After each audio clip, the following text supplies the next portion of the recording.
You see, one thing about me, I don't lie about things because things come out. And you're pleased with these arrests? I mean, the people that they finally they hopefully he will get justice. Hopefully, let him get justice. The police You're are happy with doing these arrests? the police are doing their job. But when the police arrest you, it doesn't mean you are guilty. So the matter must go to court, be tested, because I always avoid a situation where I conclude. Hello, honorable members of the clan. Welcome to my YouTube channel at 4:30 in the morning. So tell me why I'm tossing and turning the entire night, and I tried to get the little sleep that I could.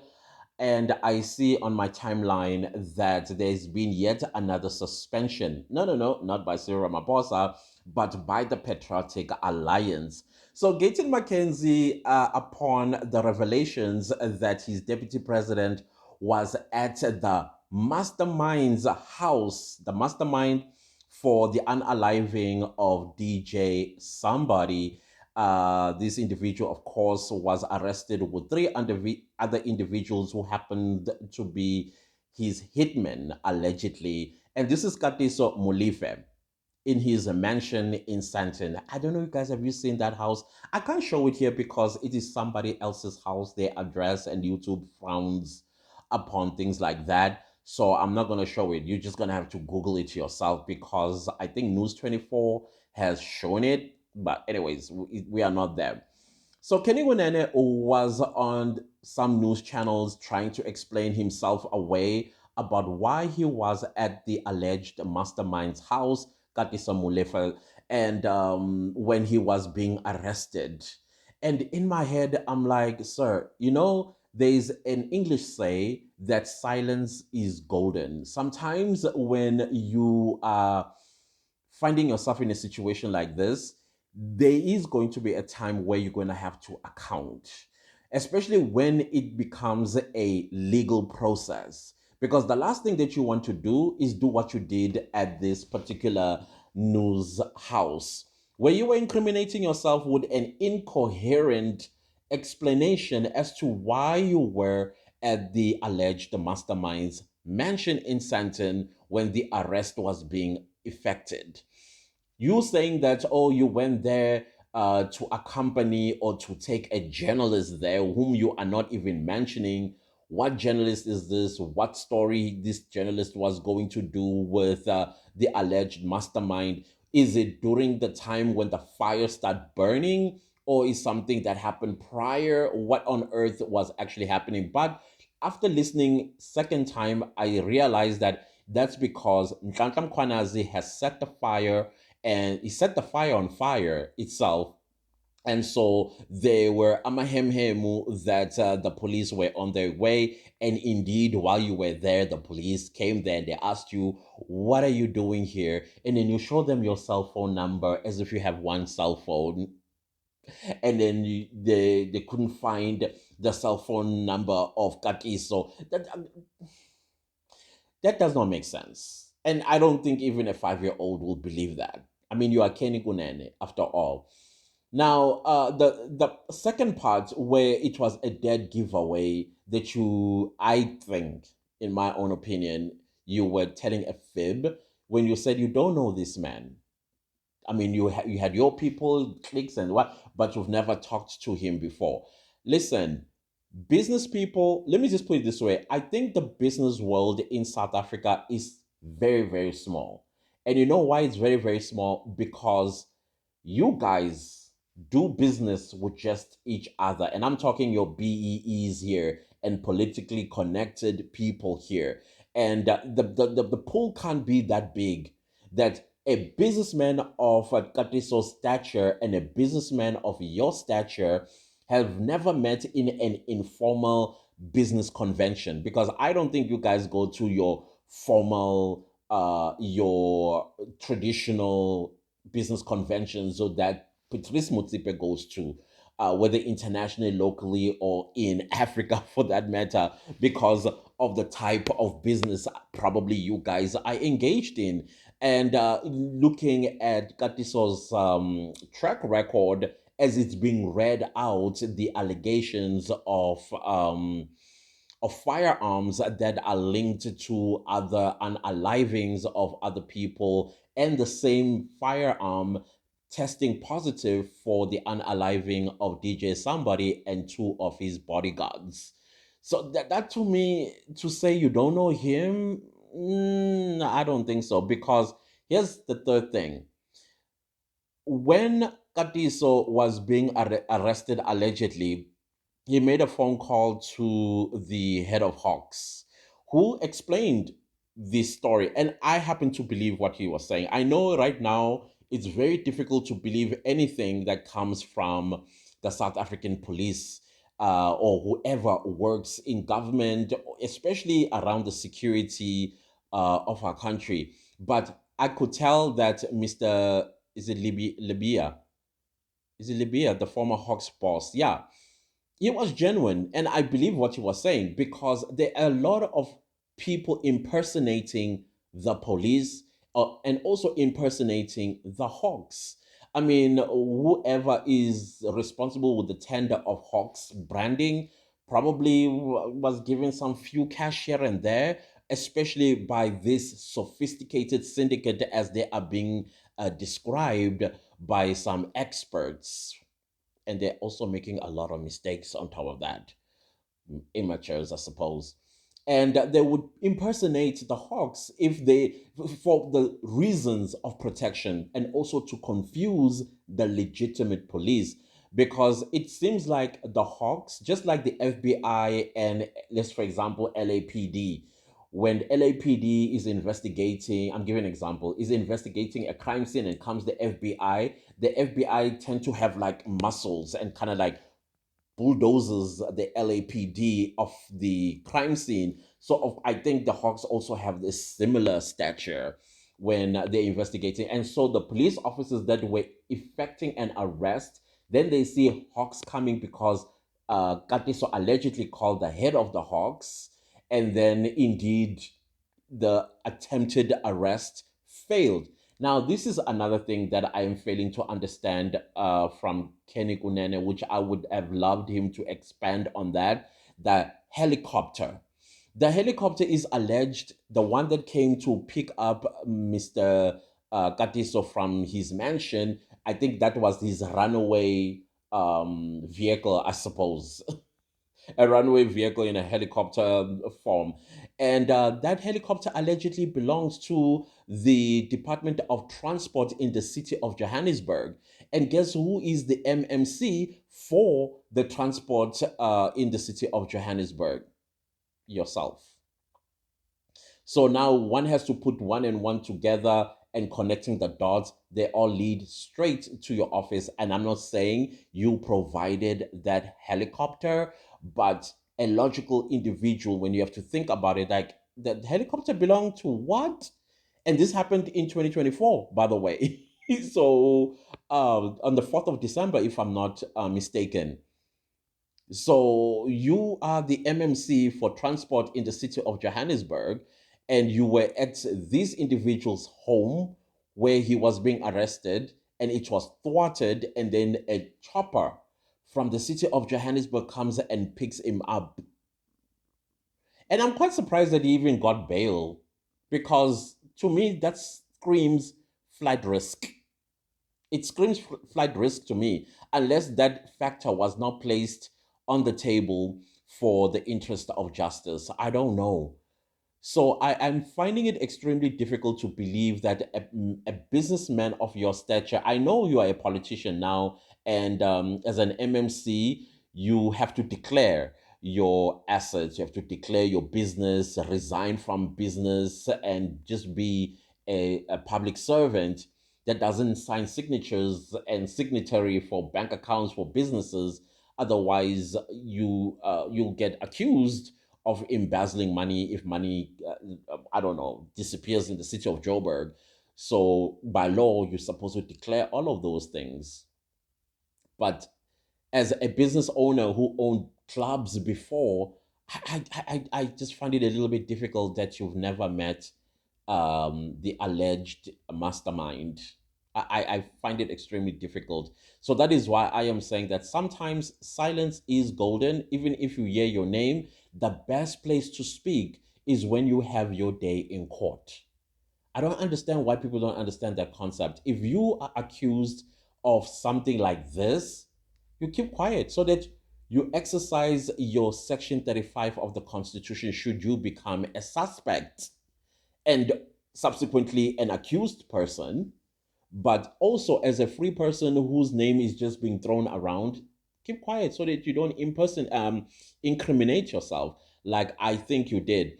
Now, what I also found to be interesting is Gayton McKenzie suspending Kenny Kunene. I think this one is twofold. The first suspicion is that this is to how do I put it? Push away the limelight on the PA, number one, the brand Patriotic Alliance.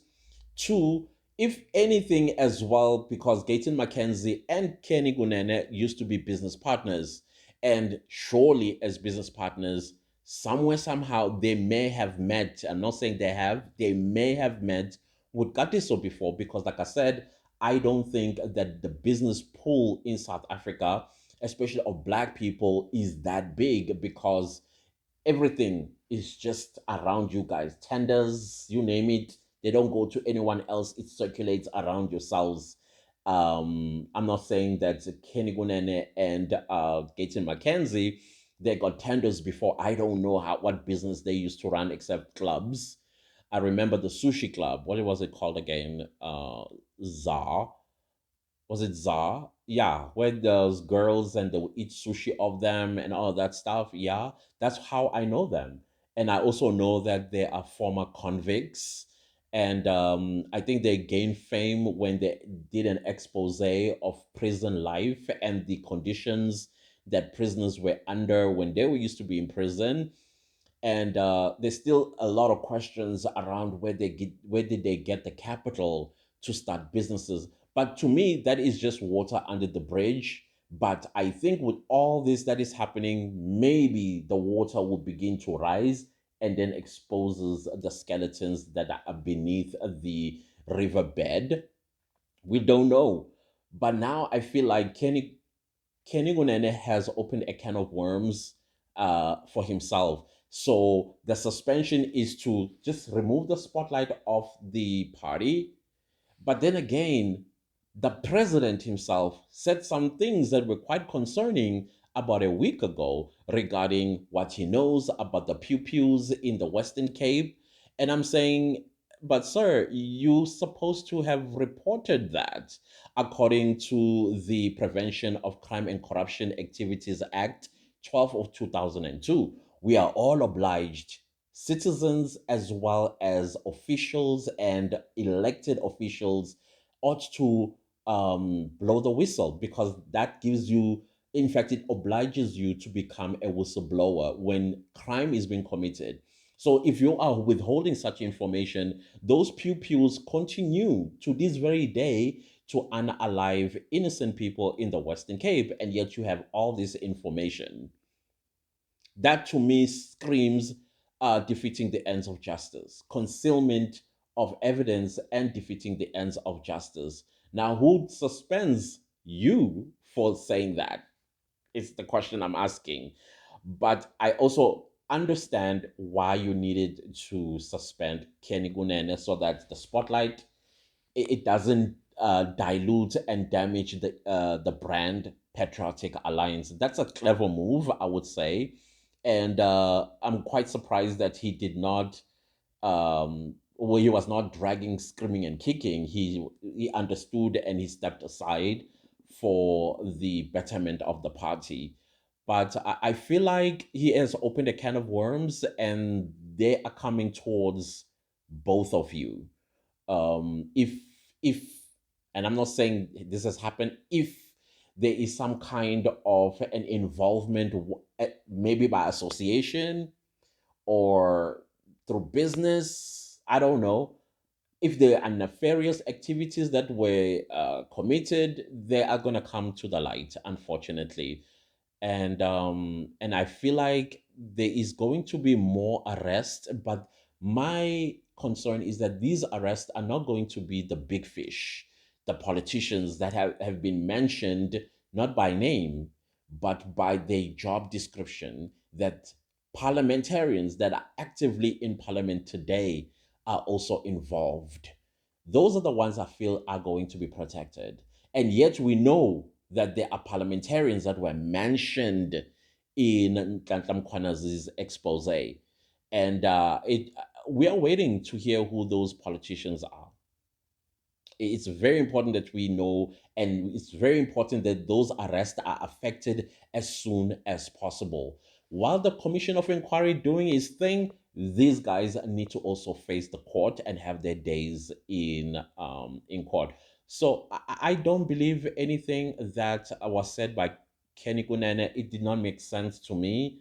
Instead, I saw incrimination, and that is why I feel like in something like this, when it happens, you just hand it over to your PR manager. If you don't hand it over to your PR manager, then get your lawyer to speak on your behalf. That way, they are going to be careful what they say on your behalf. Rather than you, number one, you are nervous, you're looking over your shoulders, and you're trying to buy the public's sympathy. And on top of that, you are becoming incoherent and raising questions. Like people are already raising questions like, Aibo, what were you doing there? What's the real reason? The reason that you're given, it doesn't make sense. It absolutely doesn't make sense at all. Now, the other thing that I was thinking about while I'm lying in bed, I'm like, oh my goodness, this is life imitating art, or art imitating life. What am I talking about? I mean, I'm sure you guys have watched King of Joburg. Isn't this like, it gives that kind of feeling, that Kings of Joburg feeling? And now the criminals in the Kings of Joburg are being rounded up. And I'm not saying these guys are, because these are allegations, by the way. They are still allegations. It doesn't it feel like that if you watch the Queen on the Mzansi Magic? I don't know if the Queen still plays, and all those kind of activities, they are kind of like playing themselves out in real life. That is what I'm saying, life imitating art, or art is imitating life, or both. If it's both, then you have to be like, hey, producers of these shows, what do you know? I'm not saying you know anything, because imagination is very powerful and you can create beautiful pieces out of I don't know, your imagination. So I'm not saying you are involved at all. I don't want you to be suspected of anything as well. But I just want to say that the former head of Hawks, I believe him. I feel like he's very genuine in his response, because we know the rot in the South African police service.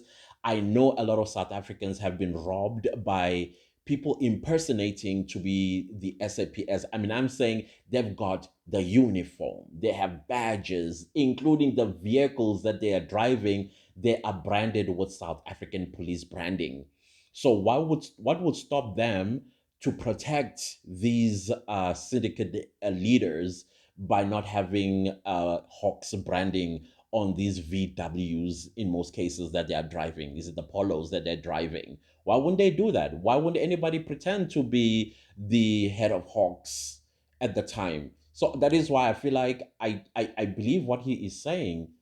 I actually believe what he's saying. And then he does also substantiate with arrests of police officers that have pretended to be Hawks, doing nefarious things and getting these people off the hook. So I feel like Nhlanhla Mkhwanazi really did something great here, and I hope he continues to press the boot. And my last thing that I want to say is the incoming acting minister of police. I'm sorry, I saw an interview from him, and I think this is somebody that South Africa needs to keep a close eye on. And I feel like the people that can do that on our behalf is the portfolio for police. What is it called again? The Parliamentary Portfolio Committee of Police. They are the ones that needs to receive the same dockets, the same information as the Minister of Police, because I think he's going to go after Nhlanhla Mkhwanazi. I think that will be his first executive order to suspend Mkhwanazi because the way he was speaking about protocols and internal this and internal that, and he was asked a very simple question by the journalist, and his opening statement, you were like, "Whoa, whoa, sir! No, no, no, no, no, no! Read the room." So I feel like the Parliamentary Portfolio Committee for Police need to receive at the same time as he does this information that he's going to be receiving, because I'm now very suspicious of him. I don't trust him after watching that interview. So it's a lot, guys, that we are going through as a nation, and we should be vigilant, and also let's guard our security jealously, especially from these people until those parliamentarians that Nhlanhla Mkhwanazi mentioned, not by name, are arrested, brought before a court, and then we get to hear the accusation or the allegation, what is it about, you know. But as for Kenny Kunene, Kenny, oh my goodness, you should have just, handed everything to your PR. And we just hear of your, maybe we would have heard of your suspension, but I don't think there would have been a suspension had you not gone to the media and incoherently tried to explain why you were at the alleged mastermind's mansion in Santon when he was being arrested, and that you don't know him. Businessmen don't know each other in South Africa. Come on, that is unbelievable. Even a 2 year, well, not 2 year, probably a 10-year-old will be like, how come business people don't know each other? Even that whole thing about a cell phone, if you dial the number, it's not going to go through to Katiso. I mean, you are Kenny Kunene. Surely you have a personal phone, a phone for the state, and probably another phone to do other things as well. Like maybe, I don't know if you're still conducting business and you're just keeping an eye on business. I don't know. I don't know. I have no idea what to say, but it's unbelievable what you tried to explain there. And that, guys, before I'm going on and on, let me end the video right here. And thank you guys so much for always choosing to be here. Please, whatever you do, do not leave the video without liking. It helps this channel to grow, as well as subscribe if you have not subscribed yet, and click the bell notification so that you get notified every time I upload a new video. And let's see each other after a short adjournment of the Senzo Meyiwa murder trial.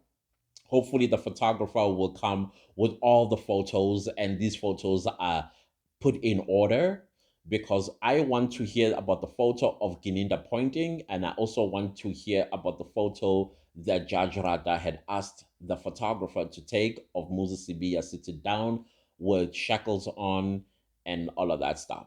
That's what I want to hear. And that, guys, I'll see you later. Goodbye.